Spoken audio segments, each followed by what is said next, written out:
2022 yıl Hyundai Tucson avtomobili geldi. Radno Krasiya 90 bin kilometr yürüyen benzinde. Parokla qoyğan, bağlar ortaca halətdə, 5 ключовой достуp var.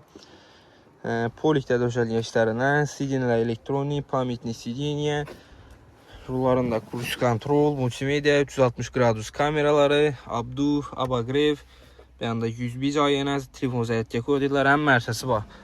Panorama lyuk, kojunlu salon maşinimizə.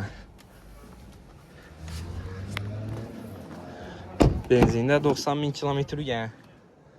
Salonları 2022 yılına. Hyundai Tucson. Karabriyan danışsarzımıza videonuzu bərkvasta. Zapas kəbavlar həm mərsəsi bax. Bağasızlar həm gen yenə. Baxası 355 milyon son dostlar. Fakat nağd pula. Nağd pula 355 milyon son. Gəlib al arasında. Qoş. Rəfta marketdə satılda mövcud maşinimiz ilə.